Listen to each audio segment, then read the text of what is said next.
Earth's Mightiest Heroes, Avengers Issue 2. What would you do if you had giant celestial beings falling on Earth? How would you react?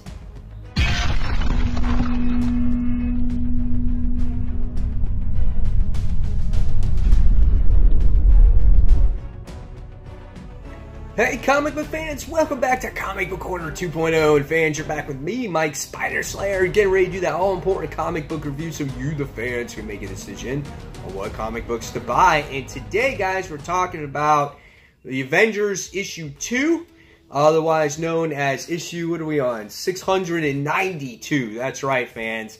There hasn't been an Avenger book I haven't not reviewed in a while.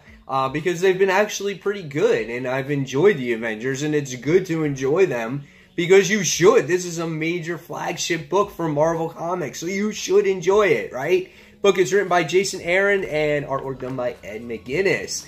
The artwork is pretty good in this book. I like the colors. I love the way Iron Man and Captain America look. Jen Walters, though, I have an issue with her throughout this entire series so far. She's not the Jen that I like. I think she's too bulky. And even her personality here is too stupid. It's not the Jen that I like. I don't mind her in human form, but it bothers me. Ghost Rider looks fine. Doctor Strange and Black Panther are hardly to be found in this issue, which I thought was an issue as well. So, but nevertheless, though, the art itself looks good. And I love all the action scenes. I love the way the Celestials look. It's a nice looking book, don't get me wrong. Alright, so let's recap the story here. So, at the end of the last issue, we had our Celestials falling from the sky, and our Earth's Mightiest, or what's left of them, are basically trying to survive here, right? They're trying to move our Celestials and stop whatever's happening. So right from the get-go, we get to see this narration. And I had a feeling of who this person actually was right from the start, based off of the dialogue box. It's green. And if it's Jason Aaron, and there's Thor in it, you're going to have an idea who this character is, even by the time, not even close. You'll know by the first panel. So we get to see this great narration, though, by this character. And he describes everything that's going on. They're thrusted into battle. It's the three most mightiest, the originals, and then you get some of the unexpected, which he means is Black Panther and Doctor Strange and Robbie Reyes. And I thought that narration was really cool. So we get to see them all doing battle against this the Celestials that are falling, trying to move it away and whatnot. And we get to see Ghost Rider doing battles against bugs, And I felt, again, like Ghost Rider's part in this book was very minimal. But he meets She-Hulk, right? She-Hulk gets transported by a Celestial. She finds out that the Celestial is not actually dead. It's still alive, and it looks like it's trying to protect her. So transports her to where Ghost Rider is. They meet up, and she starts doing battle against him. She does battle against bugs. There's no prominent real role. Just the only thing there is that they're just meeting. So, again, their place in this book just doesn't work for me at this point in time. They're just there to be there. But when you have Captain America and you have Thor and you have Iron Man, I feel that they're the ones that are really holding the book together right now. Same with Captain Marvel, as well, as they're doing battle against this final host, and they're trying to figure out a way to actually defeat this celestial being.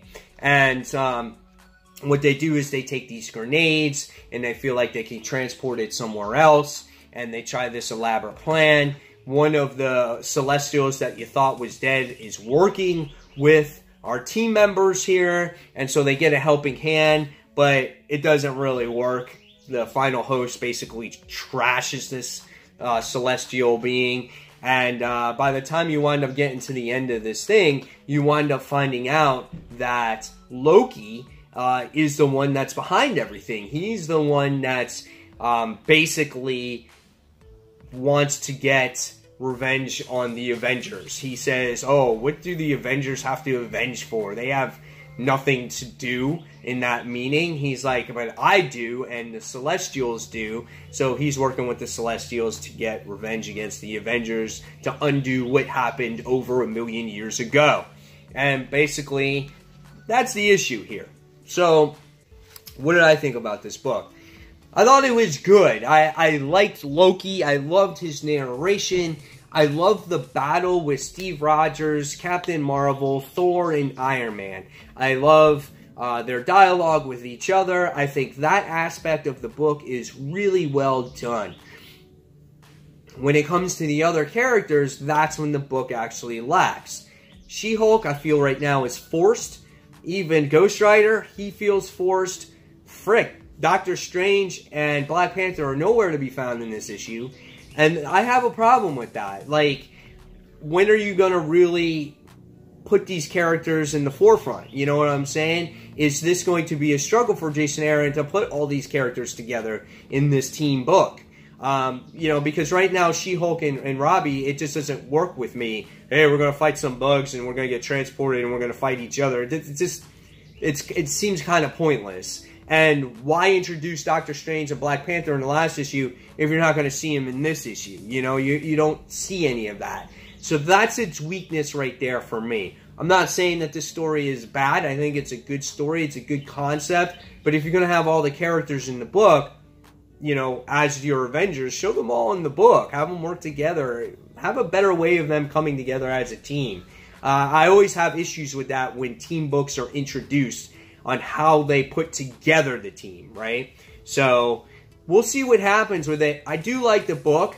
I'm going to give it probably 3.75 out of 5 stars. Like I said, it definitely has its flaws. She-Hulk being the biggest one because I thought based off of her series, her mental issues got resolved. And now she's still this big hulking beast where at the end of that last series, she was reverted back.